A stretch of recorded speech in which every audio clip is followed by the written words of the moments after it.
মামা, তোর একটা কথা বলি, কথাটা কিন্তু সিক্রেট, গোপন কথা। হ্যাঁ হ্যাঁ বল। কাউরেই কিন্তু বলতে পারবি না। কি পাগল, তোর কি আমাকে বিশ্বাস নাই? না না, তারপরেও তুমি বলো, কসম কাউরে বলবা না। কসম বল। কালকে রাতে একটা মেয়েরে আমি প্রপোজ করছিলাম, তারপর? তারপর আমারে রিজেক্ট করে দিছে।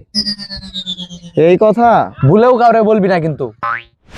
মামা তোর একটা কথা বলি, গোপন কথা। হ্যাঁ বল। কথা দে কাউরে বলবি না। কথা দিলাম মামা, কাউরে বলবো না। কি আমিনে কালকে রাত্রে একটা মেয়েরে প্রপোজ করছিল, রিজেক্ট করে দিছে। এইটা কি শুনাইলি? কাউরে বলবি না কিন্তু। আচ্ছা আচ্ছা মামা, কাউরে বলবো না। মামা আমি কিন্তু তোকে বিশ্বাস করি, আমি জানি তুই কাউকেই বলবি না। এতদিনে তুই আমাকে এই চিনলি, আমার কপালে যদি কেউ বন্দুক ঠেকায় তারপর আমি বলবো না, তুই বল। গতকালকে রাতে ইয়ামিন একটা মেয়েরে প্রপোজ করছিল, রিজেক্ট করে দিছে। আরে এটা তুই কি শুনাইলি, খুব মজা পাইলাম। কাউরে যদি বলিস মামা, তোর আর আমার সম্পর্ক এখানেই শেষ। আরে প্যারা নাই মামা। দাদা, তুমি যদি এই কথা কাউরে বলো, আমি কিন্তু খুব কষ্ট পাবো। আমি ওই রকম লোক না, তুমি বলতে পারো। কালকে রাতে একটা মেয়েরে আমি প্রপোজ করছিলাম। পরে ওই মেয়ে তোমাকে রিজেক্ট করে দিছে। তুমি জানলা কেমন? তোমার আগে তো রেজওয়ানি আমাকে বলে দিছে এই কথা।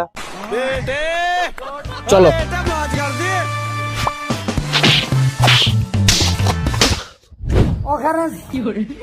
শালা বেঈমানের বাচ্চা, তোরে তো পেট পাতলা কেন? একটা কথা বলছি, এটা তো আবার সাব্বিরে বলে দিছস। শালা বিশ্বাসঘাতক, তোর একটা কথা বলছি, এটা আবার তুই রেজওয়ানরে বলে দিছস। শালা মির্জাফর, তোর একটা কথা বললাম, তুই যাবা সীমান্তরে বলে দিছস। শালা কাটাপ্পা, তোর একটা কথা বলছিস, তুই আবার সেটা গিয়ে ইয়ামিনটা বলছস। তোর তো পাশের বাসার ভাবির থেকেও পেট পাতলা। আমি বলছি মানে ইয়ামিন নিজে এসে তো আমাকে বলতেছিল।